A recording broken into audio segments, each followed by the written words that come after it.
Well,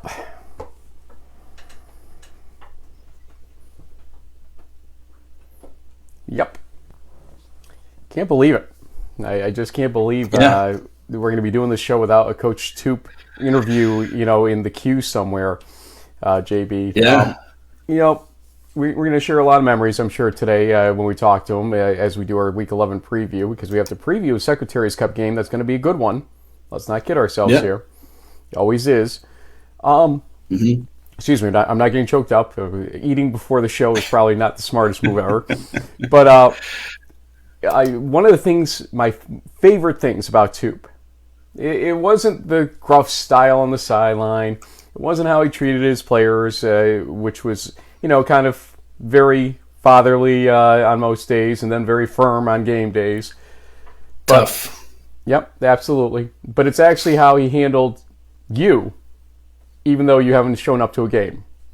So, Toop, listen. JB was in town. He wanted to finally meet you. He brought his Guitar Hero set and everything. He was going to play a set for you live in person, and you told him no. I'm sorry, can't meet with you. What the heck is that? First of all, kick his butt on Hotel California. Oh, Okay? really? Oh, yeah. Joe Walsh, I got Joe down. Wow. Live or studio. Fact. Incredible. But yeah, well, the problem was, campus was shut down and all of that stuff because our COVID policies, is a little different right now, and I'll stop there, but it's what it is. And so it was locked down. I mean, you guys do a phenomenal job, and we're never going to say no because you guys do a great job. And but yeah, so we just couldn't do it. So well, JB but now. it's what it is, and he's a Hobart guy, so that's part of it. I at least got Giancola to say some nice things about Hobart while he was there. We went to Montclair instead, and they took great care of us. We may have to go back there more frequently because you dissed this last week. Yeah. So now Palazzo and Company, we may have to go visit them more now. There you go. Your loss or your gain is their loss. I don't know what it is.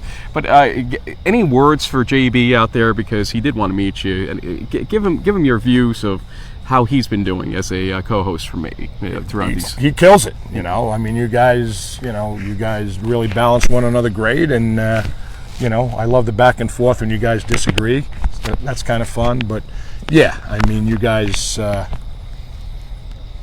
Division III football, it's as good as it gets, and it's real easy to tune in and listen to all of the game day stuff, and it's all about D1, but this is just as important for every kid who plays in Division III. It's smaller kids, it's smaller venues, but it's just as important, and we really appreciate it. And I know I speak for every coach and player in D3 because you guys recognize that and do your best to make sure the kids get recognized, so we appreciate it. This is supposed to be like a fun cold open. You're making me like all teary-eyed over here. What's going on? That'll never happen. Just tell everybody that they're watching Season 14 of In the Huddle for me.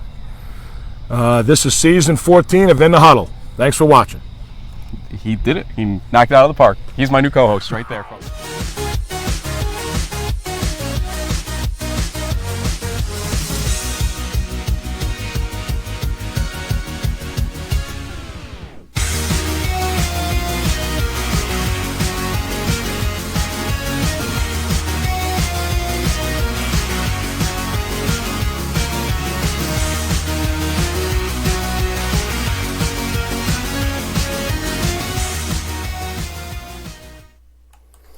Back in the September 3rd FDU game, the first game I went to this season, and I'm going to admit to everybody at this point, a guy named Mike Toop, that guy you just saw, whispered in my ear afterward, he's like, "This might be it, Ross." I'm like, what do you mean? Yeah. This is the season you guys are going to win the championship? What do you mean? He's like, I don't know. I don't know. Might hang it up after this, and indeed he is.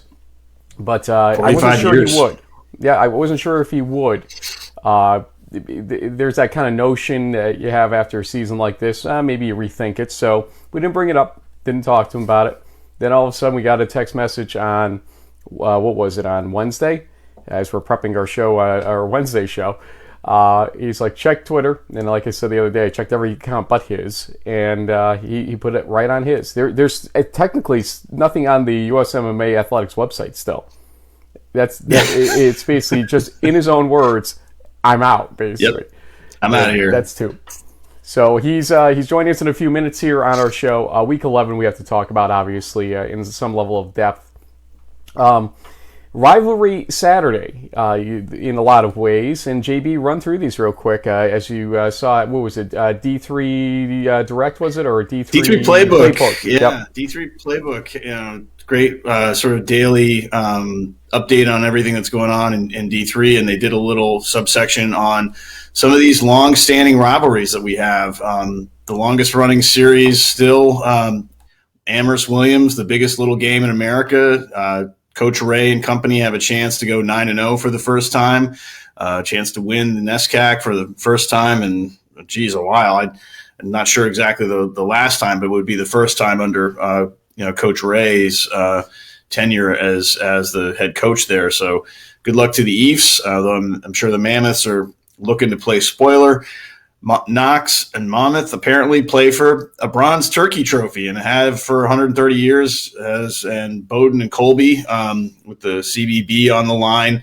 That should be a good one. That's, I think, going to be a night game coming up on Saturday around 5 o'clock. So if you with all these kickoffs at noon and 1, if you really want to do a full-on day, Bowdoin and Colby will be up around 5 o'clock Eastern. And then we have Hampton Sydney, Randolph-Macon, DePaul Wabash, the famous Mon and Bell game. I'm sure our friend Greg Thomas, a.k.a. Wally Wabash, will be checking out.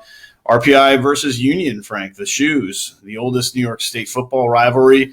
Apparently the trophy hasn't been around for as long, but this rivalry has. And unfortunately, it doesn't look like we're going to get the 118th or 19th Lawrence versus Ripon game. That's one of the very few cancellations that we've seen out there. We had one last week. Then we're looking at a bunch of trophy games from all sorts of places, ranging from the Academic Bowl, which has Pool A and Pac championship implications between Case and Carnegie Mellon. Got the Bell Trophy, Franklin versus Hanover, the Cortica Jug, which we've been talking about all week with Cortland and Ithaca, another huge game. Cranberry Bowl in Massachusetts between Bridgewater State and Mass Maritime. The Cayuga Gold Bowl, Frank, which honestly is a huge game nationally because of Region 2 fans wanting Baldwin Wallace to lose and give up that Pool C spot, that very valuable Pool C spot that they will probably get if they win against John Carroll. We got RPI versus Union, we said. Del Val and Widener play for the Keystone Cup. F&M is playing Gettysburg for the Lincoln Hat. Mercy County Cup, Grove City versus Teal.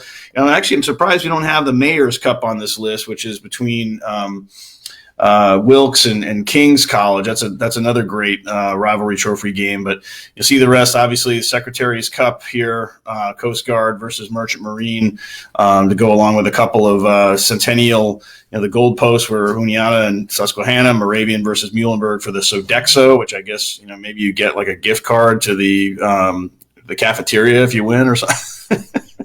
I just know I'm cutting checks for Sodexo every month for my kids' meal plan at their private school. So, Sodexo Marriott Sodexo Marriott used to do the Union College cafeteria back when I was a student back in 1994, 1995, all that stuff. Oh my goodness. Keep going. Yep. Or actually, you're done. What am I saying? Keep going. You're done. So rivalry weekend is a big one here in Division 3. Let's start talking about Region 1 games, one of which is going to be important to our next segment, as long as we have our technology work out correctly here. We're working on that in the background. So I'll let you run through Region 1. Well, a lot of games going on this weekend. Obviously, Merchant Marine versus Coast Guard, with Veterans Day being yesterday and all the salute to service. This is being included in the ESPN broadcast of games. Army, it's kind of the little Army Navy or Armed Services Bowl, you could say, for D3. I know Norwich and Coast Guard are kind of like the little Army Navy game technically, but great rivalry between these two schools. Will be on a national platform. Great opportunity for them to showcase D3 football and.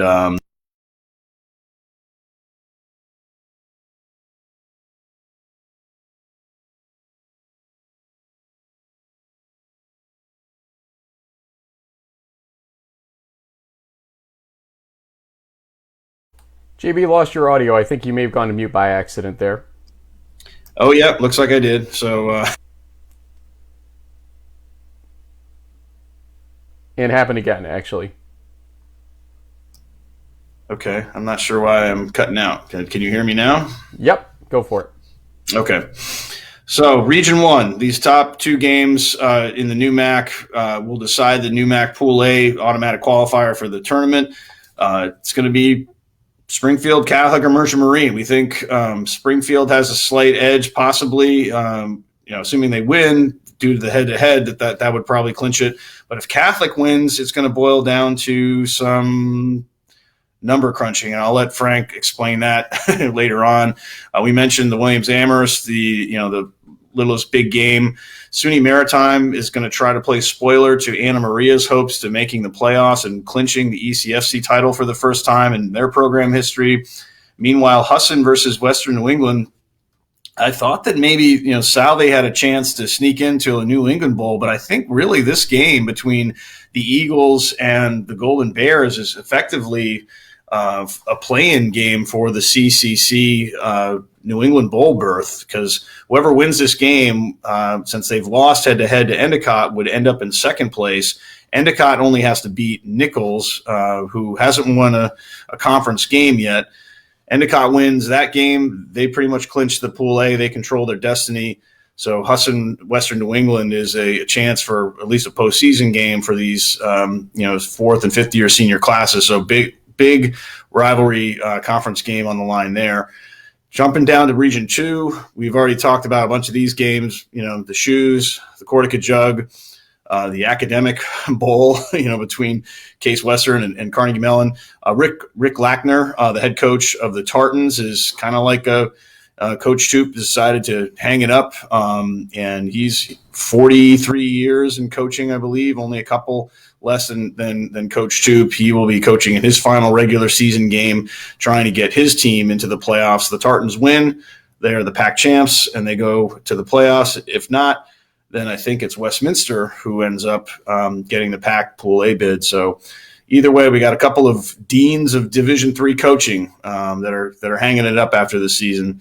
And based on how you just got very military there, Frank, I think we've got somebody in the wings who's waiting to talk to us. I can see his apparel already, and I can't say I fault the apparel one bit. We'll talk about it in a second, but I will say before we bring him in, we started the show in 2008, and one of the first games we did around the league back in the Liberty League days was the Susquehanna Merchant Marine game. And Merchant Marine was a school that I didn't know that much about until we sort of did this show, even though they were in the Liberty League for a few years before that. It's been an interesting ride, and this guy has been there since 2005 as head coach, I believe it is. It's tough. This is a tough day for us. We're going to bring him in. Coach Mike Toop. We'll bring him in when I get the right slide. Now, Coach Mike Toop, you got to love the live stuff you do here, Coach. And, let's go. But beat Coast Guard, huh? Yeah. What's their big game this weekend over that your guys are going to? That's what someone left this on my desk this morning, so I don't know. Maybe. Coach, you tweeted out on Wednesday. I have seen nothing else about it, honestly, in the Merchant Marine websites and all that stuff, really. You wanted to go out your way in every way possible, and signing off as I'm out, essentially, after this game, obviously. That's it. That's how you want to do it. And tell us, what led to the decision to finally say, yep, I am out? The wife and I have been talking about the last couple of years, and really kind of decided probably a couple of years ago that maybe 20 and 21 would be the last 2 years.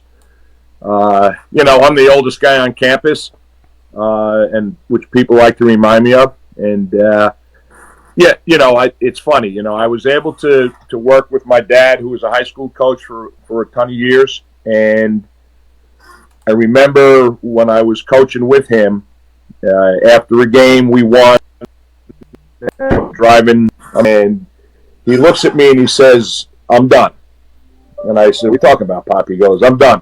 This is my last year." So we talked, and I'm like, I kind of took me off guard basically, and he said, "Listen, you're sailing right now, and you're doing high school on the side, and you've got your career in the industry and the Navy as well. And if you ever get into coaching as a profession, when it's time, when you're ready to leave, you'll know it. And I just know it's time for me to go." I'm sure my players would tell you that I'm old school, and the warranty for old school probably expired about 10 years ago. But and quite frankly, I've got a guy who's been with me for 10 years who's really done a phenomenal job for us on the offense, Jamison Kroll, and it's just his time to take it over, and I need to get out of his way and let him do it. Wow. Well, Coach, we've had so much fun, covering the Mariners all these years, and we've seen so many great games. Frank's been there for a bunch of them, and I mean, looking back now, I mean, this upcoming game we'll talk about in a second, but when you think about your career, what are some of the favorite memories you have of some great games, great wins, maybe even some losses that you learned from as you've gone through your career? Yeah, I mean, I've been incredibly fortunate. I was my first class year, my senior year at the academy. I was fortunate to get a lot of interest from the NFL. Was going to go that route. And one of my coaches here, Jack Sussy, played at Springfield and knew Bob Ford, the head coach at SUNY Albany. And he said, "Tuber, he goes, I can see you doing this someday. And so just go up there and interview for a GA position." So I did. And, 40, as we call him, who is about as good as it gets in the history of this profession, especially mentoring and producing coaches. He calls me in his office and goes, "I don't know why you're here. I know about Kings Point, this and that." He goes, "If I want you to go out to sea, if you do that and you go into the industry and make a ton of money and you ever want to come back and want to be a college coach, come back and see me." So after 6 years, I went back and applied for GA up there, and he brought me in. And after, I was done, he said, "Well, why are you here?" And I told him exactly what he said to me. And he goes, "I kind of remember that." And he hired me, and I was extremely fortunate. I worked with great people, Chuck Priori, Cheech is at Stony Brook. We were together there and at Union, and Rick Flanders. So I've had great stops. I've had great mentors, from Albany. I was able to get hired by Al Bagnoli over at Union. Was only there 2 years, went undefeated. Two of the worst losses ever in the playoffs, both years to Ithaca. So, I'll never root for those guys. Let's get that straight. But yeah, and then was fortunate to get to Colgate with Mike Foley and Fred Dunlap. And then, Bags got the Penn job. And, Penn, as much as I'm an alum here, Penn was still the best coaching job I ever had.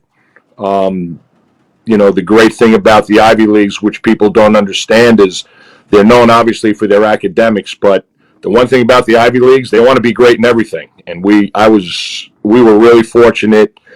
Chuck and I were there, Priori and Rick Flanders we hooked up together with some other guys on that staff, Jim Schaefer, who was at Union with us, and we won 25 games in a row, which is still a 1AA record. And the guys that we had there, they made us look pretty good. I know the guys on defense made me look good, and I think that's the great thing about coaching. Word got out on Twitter, and the boys saw it from Penn, and I was on a group text with them the other night. So it's, it was been a great ride. And coming back here, obviously it's been really rough.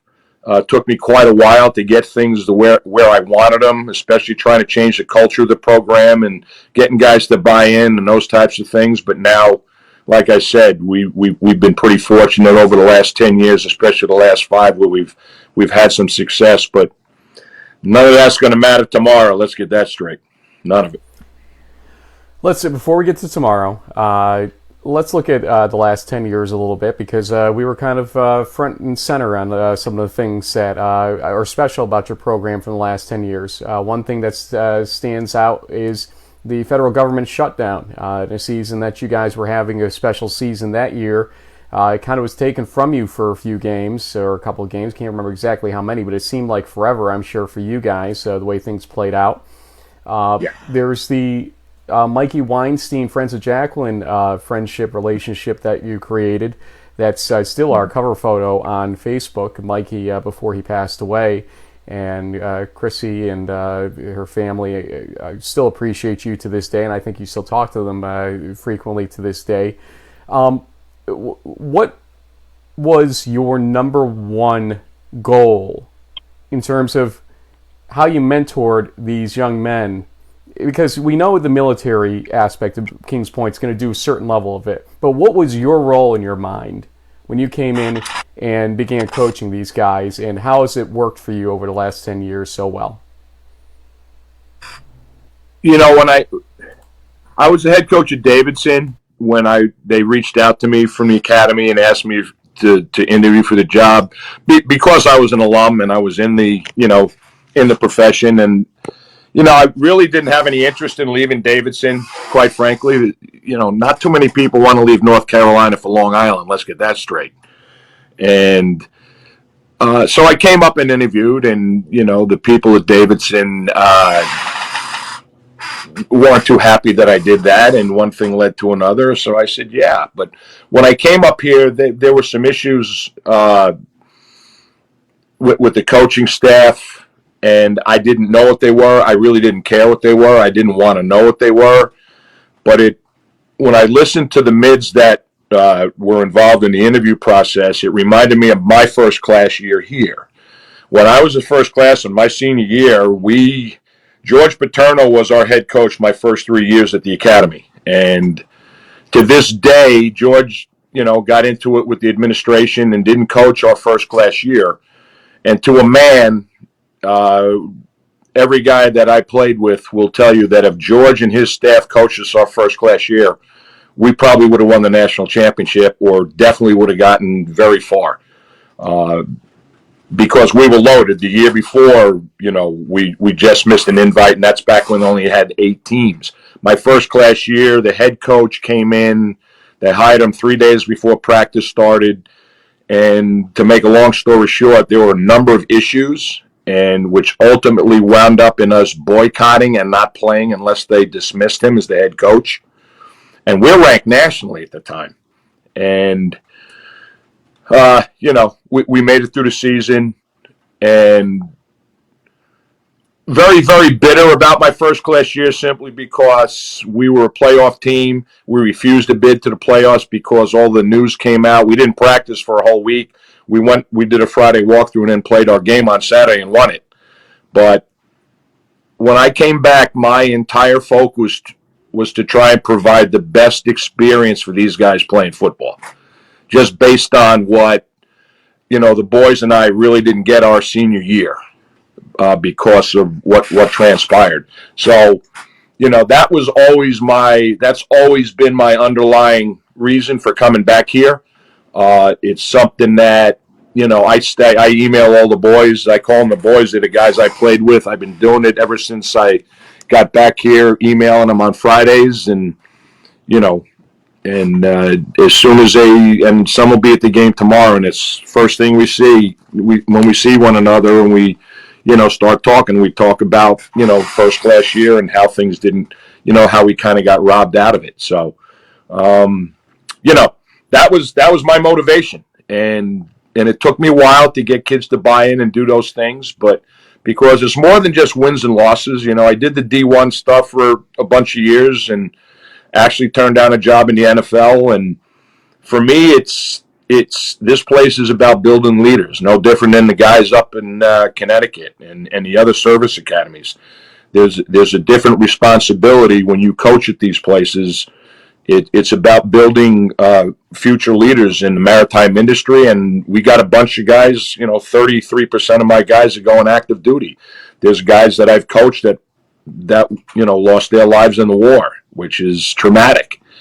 So It's been something that I've been very, very proud of, from a standpoint of, because the best part of this for me is 3 or 4 years after guys get out and they come back and they're like, "Hey, coach, And I said, "Yeah, the place is legit. I know. I went there." And when you're bringing them in as high school seniors, they think it's kind of a recruiting line. But the bottom line is, I was recruited by Army and Navy, and actually went up to the place over in Connecticut and said, "Yeah, I ain't going here," and committed to play at Navy on a visit, and I was fortunate to come here and say, "Yeah, I just thought this was by far the best of the 5." And I still firmly believe that. As much as, the difference between us and the other 4 is we're run by political appointees and lawyers, but I'll stop there. So, but yeah, I just look at the product that this institution pushes out, and not just in football. Our girls in volleyball are in the NCAAs tonight, and baseball won NCAA, and basketball lit it up the other night, and the girls basketball's gone to the NCAAs. So this, it's a tremendous place from a standpoint of the product we put out, the overall person. So it's that's it's a lot different when you wear one of these. It really the pride button matters. Well, you talked about doing what you can for your guys. You talked about the pride and all that. You fought probably as hard, if not harder, than any coach in this part of the country to get a game, and it was the game. You got the Secretaries game set up a year ago, and we were there, Frank in person, me virtually, to cover that. And here you are, once again, trying to hang on to that Secretaries Cup one more time. What can you tell us a little bit about those guys from Connecticut, and how you're going to keep that trophy in the Kings Point locker room?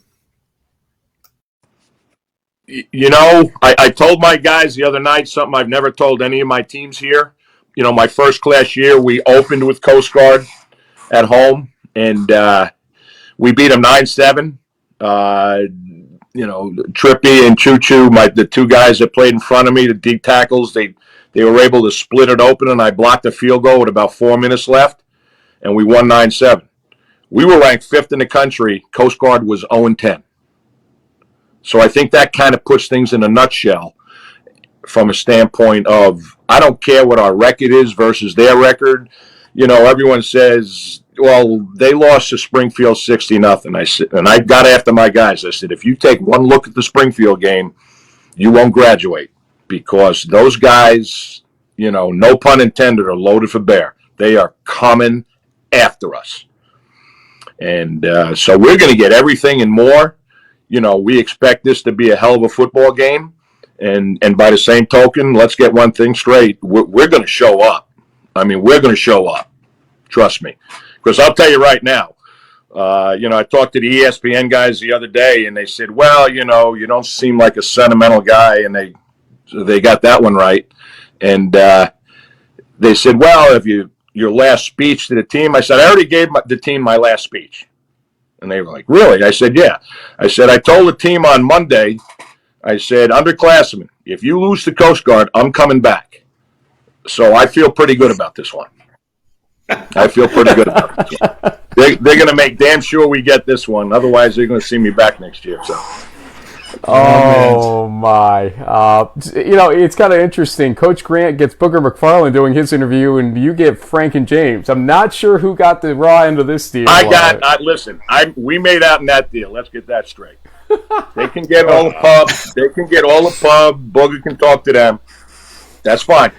I'm just going to shut up, and we're going to play. It was a well-done piece last night, though. It was phenomenal. I give ESPN a tremendous amount of credit. I thought that was absolutely awesome, especially the attention they brought to the social issues that are really prevalent right now. And I really commend Coast Guard and what they did to honor that. That's really, that's what these places are all about. And I really take my hat off to Coast Guard and what they've done. That's phenomenal. It really is. I'm just glad for an hour on ESPN we didn't have C. Dan Orlovsky because he's all over their network for some reason lately. But I digress. Coach, I recruited Orlovsky at UConn, just so you know. Oh God! No way. Then I left. Oh my God. Yeah, because in your bio it says you helped usher them from 1AA to 1A when that was the distinction back then. In fact, you're right. You did. I forgot about that aspect. Anyway, Coach, so there's this little thing. Okay, playoffs, NCAA playoffs. We've given everybody our full disclosure on. You guys aren't going to the playoffs.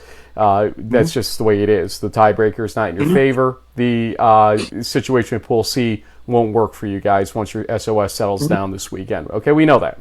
But you're in for a bowl game probably. A bowl game will most likely be given to you, be it the New England Bowl or the ECAC Bowl, one or the other. And we'll make sure that you get picked only for one, not for two this time around. Last time, accidentally, for about 5 minutes, you were in both.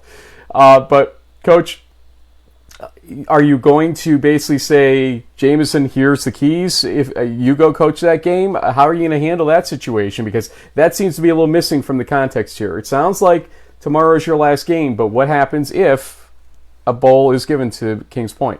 Tomorrow's the only game we have that's guaranteed. So we got to win tomorrow.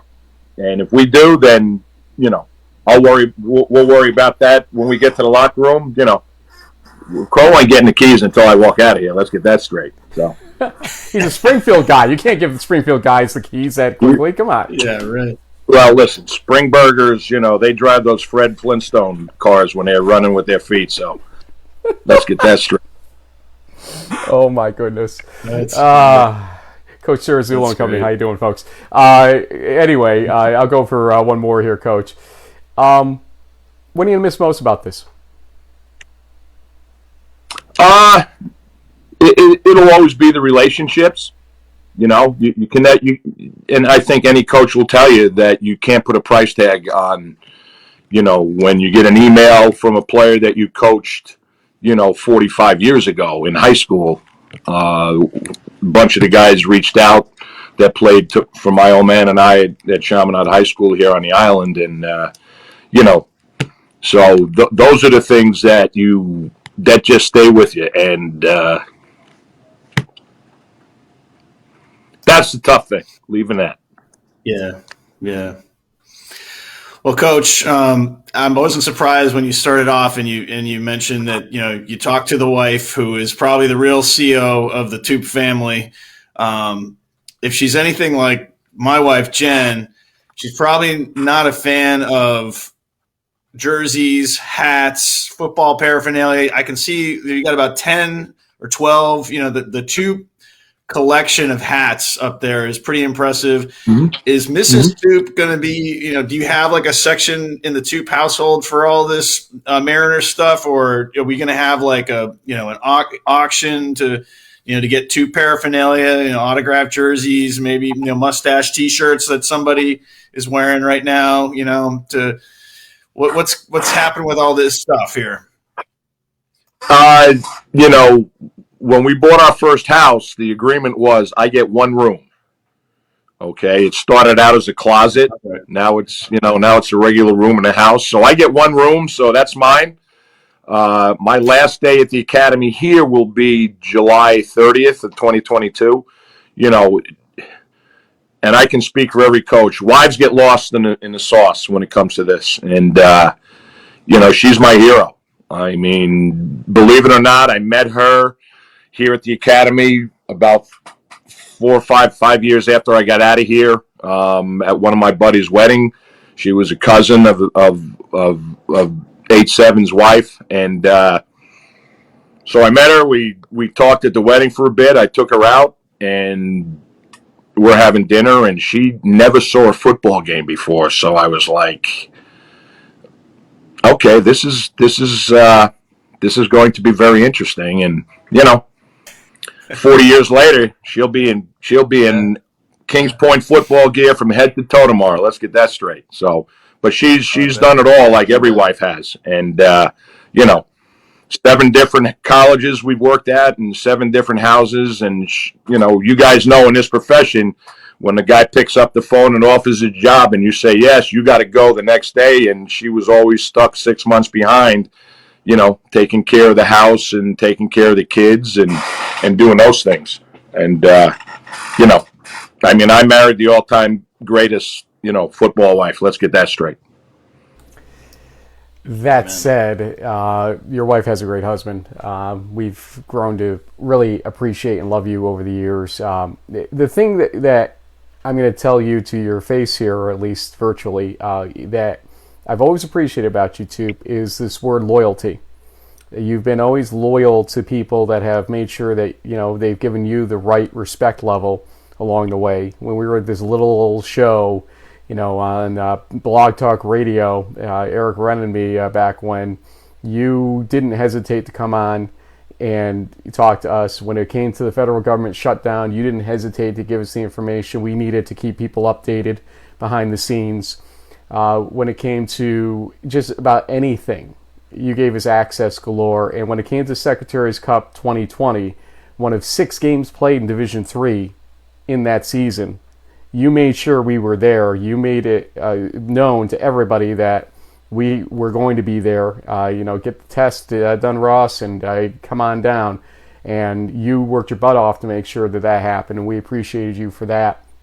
We're going to miss you because while we have a lot of great relationships with coaches in Division III, they don't all necessarily have that sense of loyalty and appreciation that you do. And I think it's one of those things that just goes away as time goes on, and hopefully it comes back someday. But the Old Timers Club has some really good qualities to it too, and that's one huge one.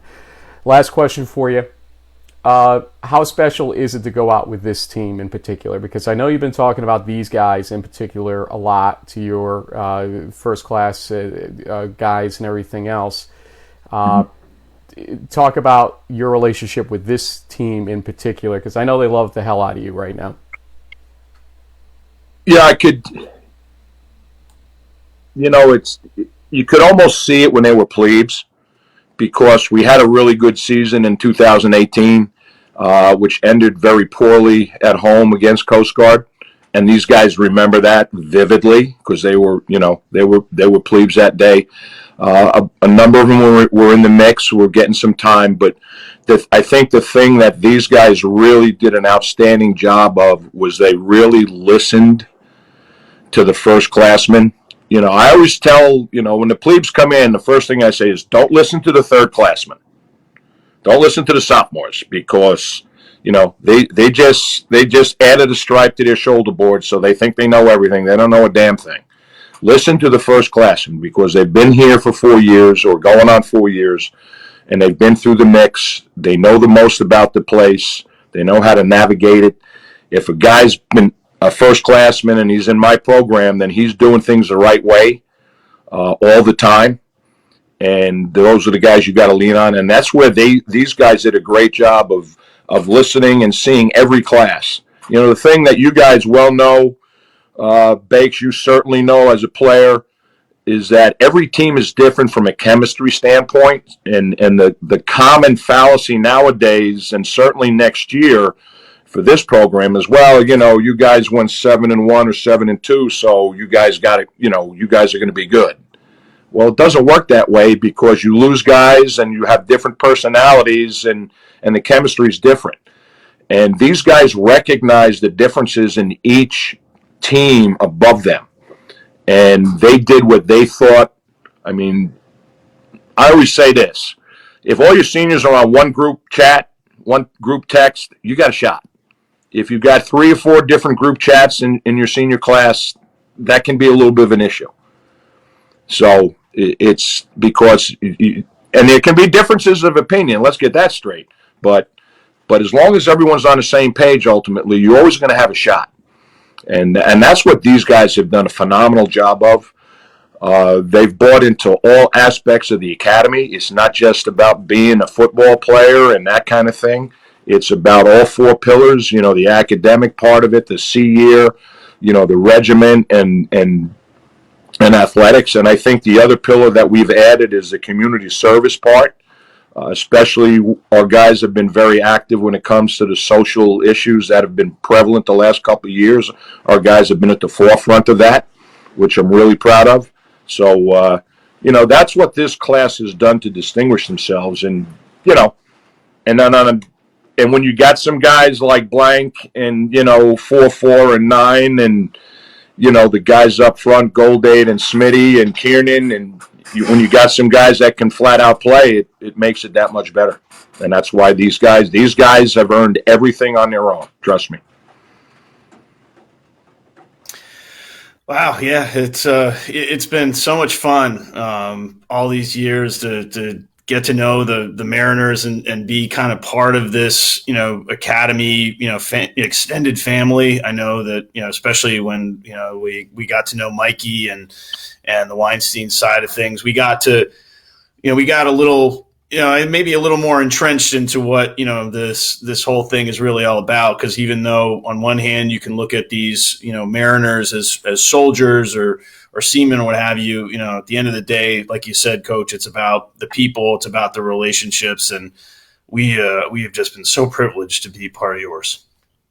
Well, when Ross alluded before to when he first started, it was just an internet thing, and I was kind of lucky that I did a number, the time I spent in D1, because when I came back to the D3 level, D3, as Bakes, we all know that in comparison, it gets shunned.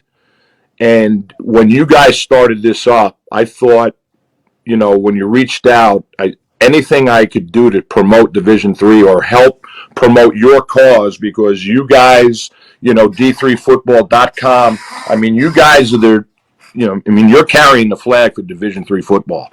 And I know I can speak for every coach in the country in Division III.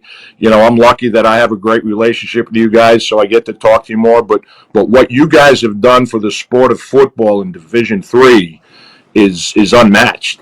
It's just unmatched to the point where, you're involved in, the bowl game announcements and those types of things now. I think that speaks volumes to the level of commitment you guys have put in to the sport of football at the Division III level. And I'm just the guy. I'm just the coach, just like the other 246 guys that get to carry head coach as a title in this division. So it's a privilege for me when I get to speak, especially right now on behalf of all the other coaches, because that's what it's about.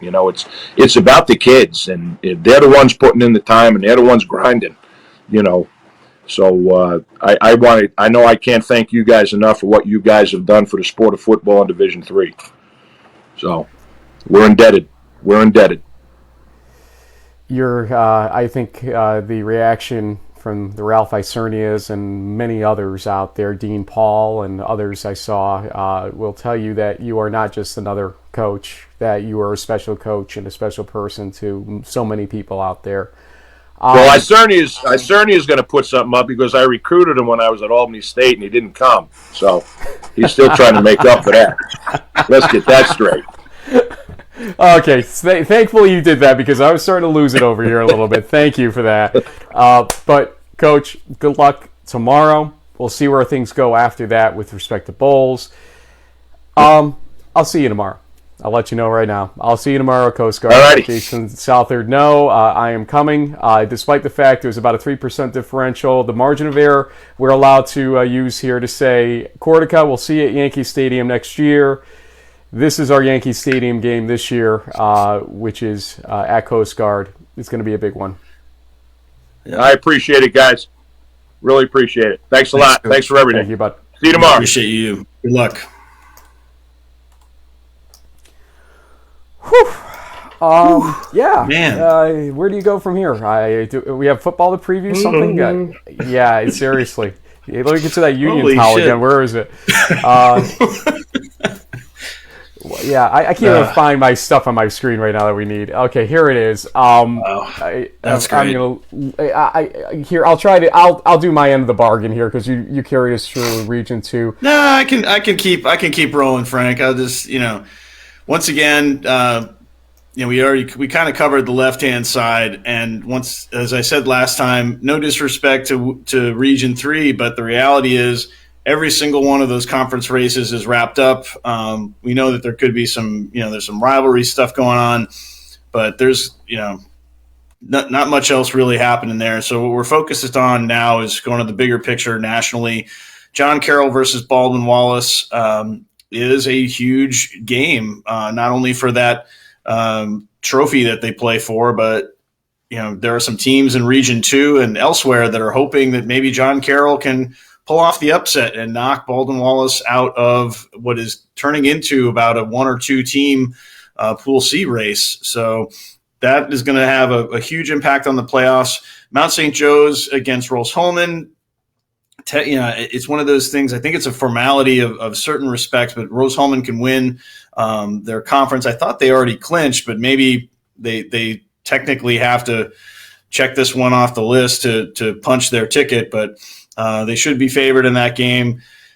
Chicago versus Lake Forest is interesting because of the fact that really Lake Forest should have won the Midwest title last weekend, but because of the fact that they had half a game due to weather outage, I think you told me they have to They have to win one quarter to clinch the title? They have to win one quarter. So if there is a scenario where we could end up with a 3-way coin flip if this doesn't solve itself correctly Saturday. So win one quarter, Lake Forest. It doesn't matter if you win the game at that point. You win the conference by a tiebreaker. Obviously, you want to win and stay undefeated for bracketing purposes.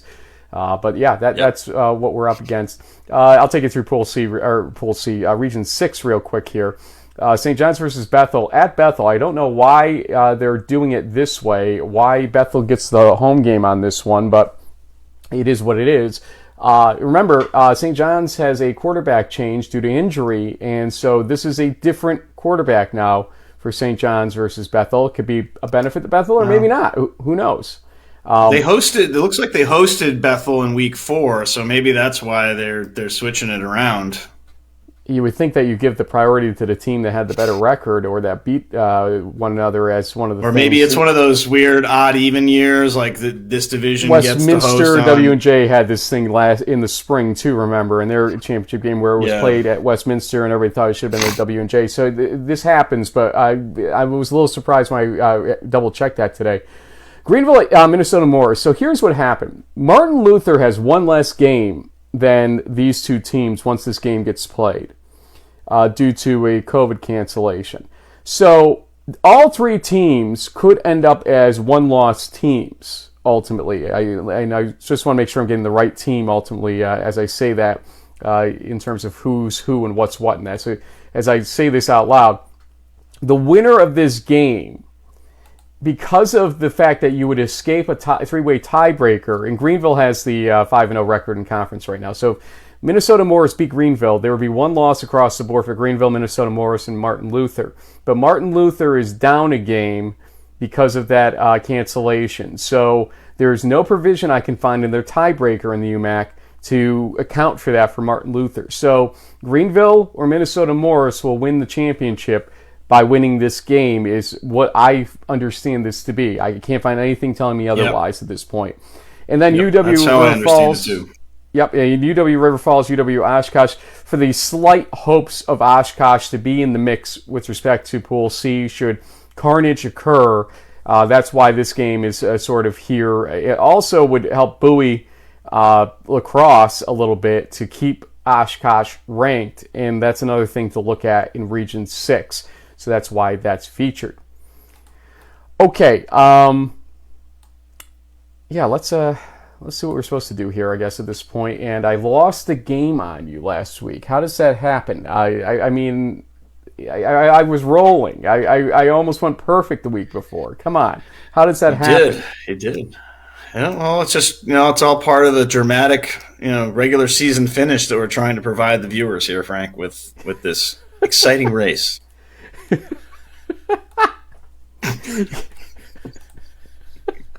If you believe that, I've got some property in the Everglades.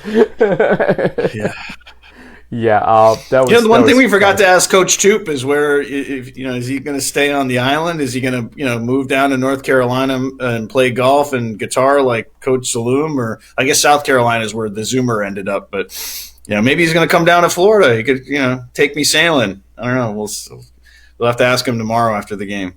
That's asking a lot, I think, for that to happen. We got to go frogging first before all that. Remember, so that's true. It's time, and you know how it works, everyone. I'm going to put it up here. When I tell them to go, we start the clock. It's 11 minutes. We have to roll pretty fast here. We've gone on forever. That was a half-hour interview. Here we go. Region 1 Catholic at Springfield, essentially to at least confirm Springfield as the new MAC champion to avoid that tiebreaker scenario to get them in. The Pride have hardly had any home games this year. They're 2-0 at home. I think they go 3-0. They're trying to get into the playoffs. They'll run the ball like they always do, and I think they'll hang on in a shootout 42-35. Yeah, I think Springfield does avoid the three-way tie situation, mercifully for all of us, and does win this game, and maybe helps Union in that idea because they probably get ranked the following rankings, which is this weekend, and Union could add a regionally ranked opponent to their record. They've got to be RPI, more on that in a moment. Springfield wins 35-31. It'll be a good game. Williams at Amherst, just the context in case you missed it earlier, Williams has at least a share of the NESCAC title. They've beaten Trinity, who has one loss, but I believe they do the whole. If you have the same record, we'll give co-champs thing. Co-champs. So Amherst has 3 losses, but look, Williams has just been rolling. It's at Amherst. This is sort of one of those, it doesn't matter what the record is scenarios again, just like we were talking about with Secretaries Cup with Coach Toop. I'm going to say Williams still wins this. Lower scoring, though, 2017.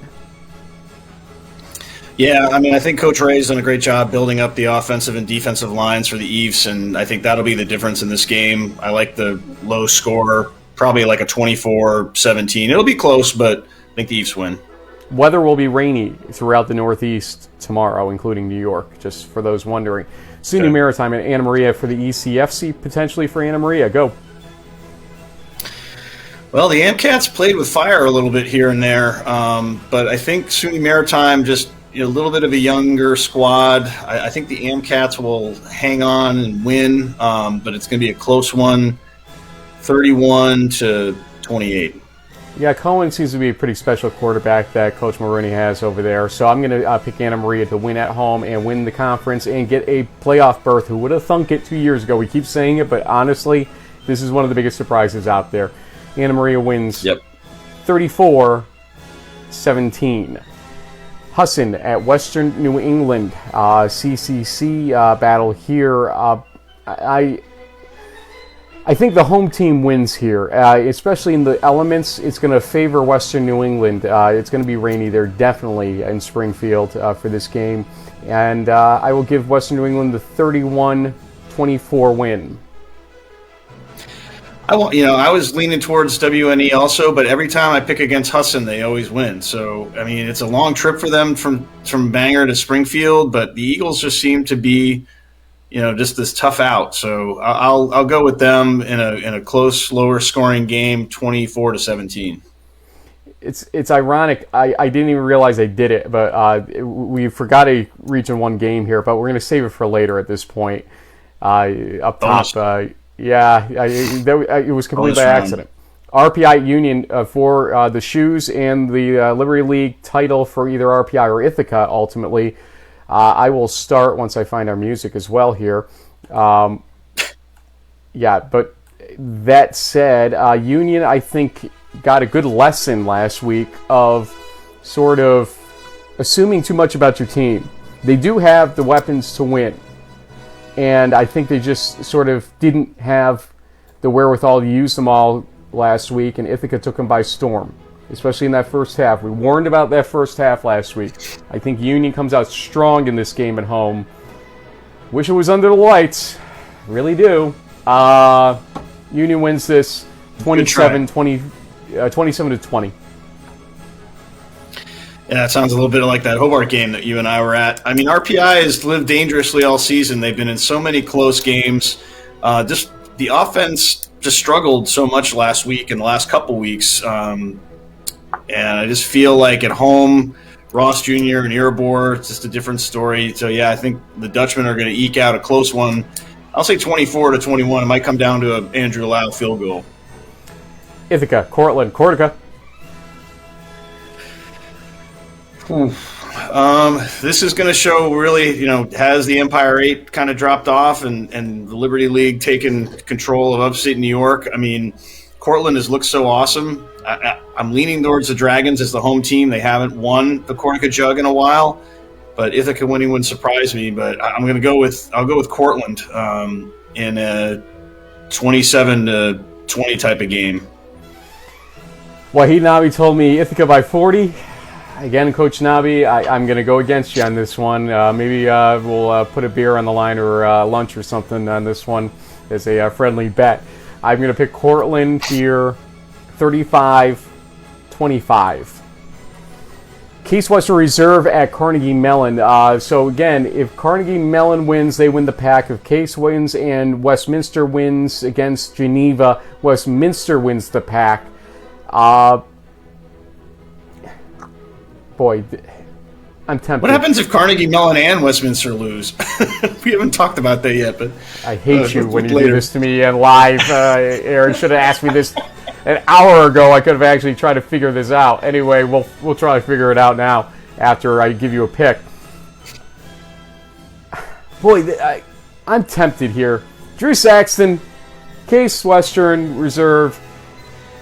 They've been bitten by Carnegie Mellon before in this Week 11 game when they were trying to go undefeated. I'm going to give the shoe on the other foot scenario here. Case wins this game 31-30. All right. That's the bold call. I like it, but defense wins championships. Tartans sacked the quarterback 9 times last week. Saxon's going to be under a lot of pressure. I think the Tartans win Coach Lackner's final home regular season game in a low-scoring kind of battle, 28-14. Next game did not copy here, but it's John Carroll at Baldwin Wallace. Go ahead. Oh, boy. Yeah, I mean, the Yellow Jackets just barely scraped by. Carroll is, I'm going to go with the home team. I think Baldwin Wallace, they know that they have to win this game to get into the playoffs. Even if it's ugly like last week, like a 17-14 win, they're going to try to eke it out. They're the home team. I'll go with BW. There's a phenomenon going on in pro football I read about on Deadspin today where the team that loses the prior week and is the underdog the next week type situation ends up overperforming or outperforming, something along those lines. I can't exactly explain it correctly, but here's a scenario where if John Carroll didn't lose to Heidelberg last week, I would have agreed with you on this game. I think that game left a bad taste in their mouth, and they will outperform in this game.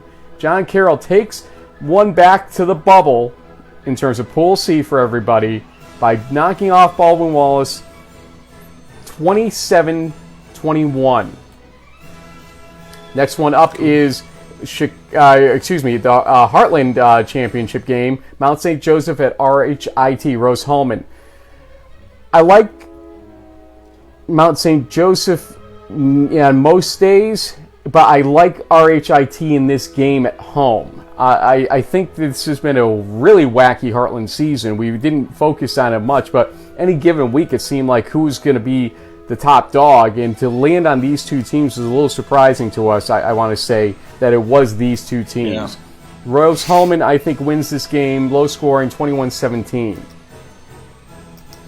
Yeah, I think I like Rose-Hulman also. I mean, the Mount St. Joe's did beat Alfred early in the season. They lost a close one to Trine. They've kind of been a hot and cold team with that loss to Defiance 2 weeks ago, which is a total head-scratcher. I just feel like Rose-Hulman's been a little more consistent. They have not lost since since September 18th. I'm going to go with the Engineers, let's say 27-14. Chicago at Lake Forest, the battle of winning one quarter. Yeah, I mean, Chicago has been great this season, but I think Lake Forest is having a special year. They want to be, one of the dozen teams or so that finish undefeated.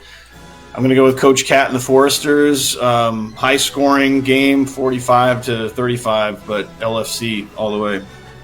Note to Chicago: punt the ball out of bounds. Are you kidding me? Anybody that is punting to AJ Jackson at this point, you deserve to lose. Okay, if you punt the ball to AJ Jackson, just put an L in your column. Just forfeit the game at that point. Something. I don't know what to tell you at that point.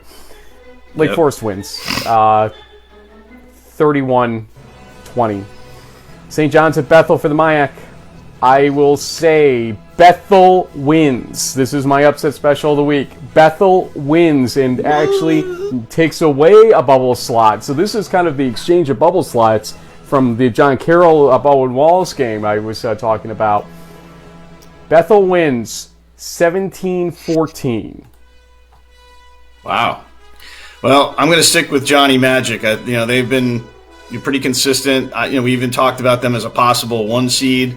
I think even with the new quarterback, and it was close last time, it's probably going to be a similar score. I'll take the Johnnies to win 27-20. Greenville at Minnesota Morris for the UMAC. It seems like Greenville's just been a little more consistent, even though whoever wins this game is probably going to be sent to Whitewater or North Central. But I'll take Greenville in a 31-17 game. Yeah, I think Coach Cat is from Greenville, if I remember correctly. So I'm going to give the Coach Cat special here in favor of them, 31-20. River Falls, Oshkosh. It's me. Oshkosh, I think, is the class of this game. Might be closer to most will expect, but it'll be lower scoring. 17-10 Oshkosh. Yeah, I feel like, for this basically being the play-in for the Isthmus Bowl, I feel like the Titans at home should hold court and win it 31-24. Clock's at 0, but we'll take a second here to talk about this. Obviously, Region 1, Merchant Marine, Coast Guard. Yeah, we'll lower the music too, for that matter. Tough game. Even without the emotion coming into it, you knew that Coast Guard was not going to lay down and play dead in this game. That just doesn't happen in Secretaries Cup games, period. We've seen some odd results throughout history. Now that it's the last game of the season, thanks to ESPN kind of ushering that in, it's got even some weirder results along the way, I feel like now. You go first, so I laid it out there. Go ahead. There's no way that the Mariners are losing Tooper's last Secretaries Cup game. Like he said, the records don't mean anything, and so I think this is going to be a back and forth affair. But as we've seen all season, the Mariners in the second half can sometimes pull away. I think they'll hang on to win it 42-28. I think the weather's going to keep the score down, to be honest with you. Okay. So Blankenship's advantage is being able to throw the ball on occasion. I think that ball is going to be a little wet and tough to throw. But that said, then it goes to who's got the better run game. And with the triple option, you got to assume that that's Merchant Marine. So I'm going to say Merchant Marine does win in a weird score of 18-14. How's that?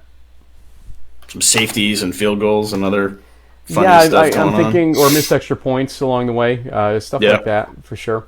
Doinks. Maybe we're at an hour and 4 minutes here, but I still want to give you your chance here of things to watch for specifically in Week 11. I mean, there's a lot of things to watch for after Week 11 is done in terms of after Saturday, our interview with Dewey Nats, our ECAC Bowl show on Monday, etc. But what specifically are you going to suggest people do to pick what to watch on Saturday?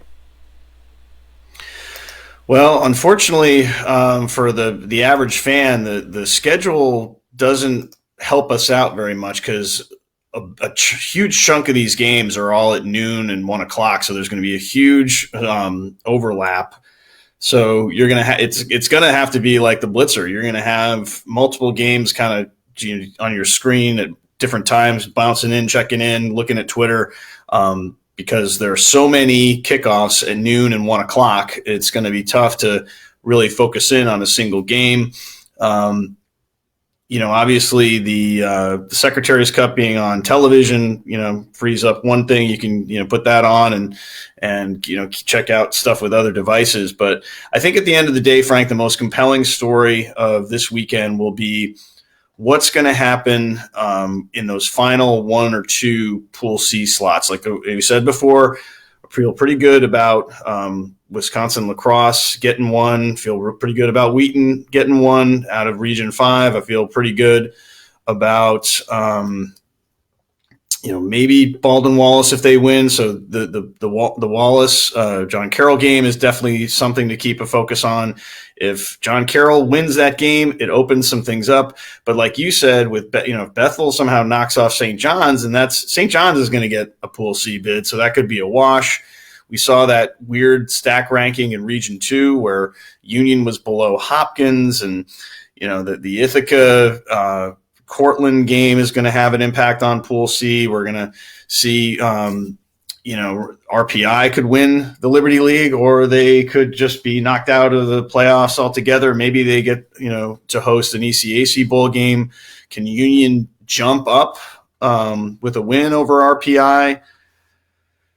It's, the last 2 or 3 spots are going to be really hard to come by. And, Birmingham Southern's got a winnable game. Hardin-Simmons has got a winnable game. Will Region 3 basically be left in the lurch because maybe the committee doesn't want to have extra teams in the Southeast to have to worry about flights for? Now, you could make an argument with Trinity winning the SAA that, that you've got a possible – 4 or something pod there because they're in Texas. UMHB is in Texas. Huntington, which made the field from Region 3, is Alabama. That's close. So maybe they want a team from this area to sort of make that, little 4 quadrant. But, after COVID, Frank, Division 3 budgets have been busted. And I don't know how many flights we're going to get to see in this one. Linfield kind of being out on an island in Oregon is going to necessitate at least a couple. We'll just have to wait and see what happens on Sunday at 5:30. They'll face Redlands in round probably. 1. That's easy. We just got a question real quick here. And you gave me a question, too, I should answer. But where does Aurora go round 1? With one of the best 2-loss records in football, do you see them getting shipped over to Whitewater, perhaps, JB? I think since they played the Johnnies so close in week 1, and they've been pretty strong. There's definitely a strong grouping of teams in the Midwest. Maybe they end up playing Central. Central is a team that's really dominated. That American River sort of Iowa neighborhood. And so, a team from Chicago land going down to Iowa in the first round, I could see would be a pretty solid matchup, or maybe them and DePaul could be a potential first round matchup. With 2 losses, I'm pretty sure that the Spartans are going to go on the road, but you never know.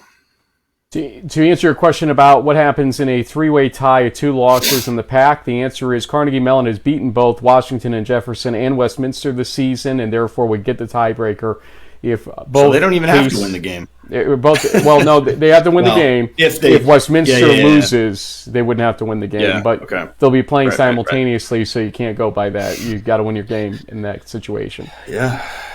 Folks, we've got a lot to look at, a lot to sort of track tomorrow. I will be in New London, Groton, Connecticut, however you want to look at it, out there for the Secretaries Cup game. And we will see where this goes. It's going to be special, obviously. And tune in to Twitter for... Are we going to do game day live, Frank, from the We're going to field? try to do a little bit of something. We may do a co-host Facebook Live, basically, because the weather, unfortunately, is not going to make it very easy for us to do what we normally would want to do for that. But we can still do a little side-by-side in that respect. So, yes, we'll get you guys information via Twitter on how we'll run that when it gets down to it. Otherwise, folks, enjoy your rainy day if you're in the Northeast. Enjoy your day, period. And we'll see you tomorrow, Sunday, Monday. Honestly, you will see us each one of those days. So fasten your seatbelts.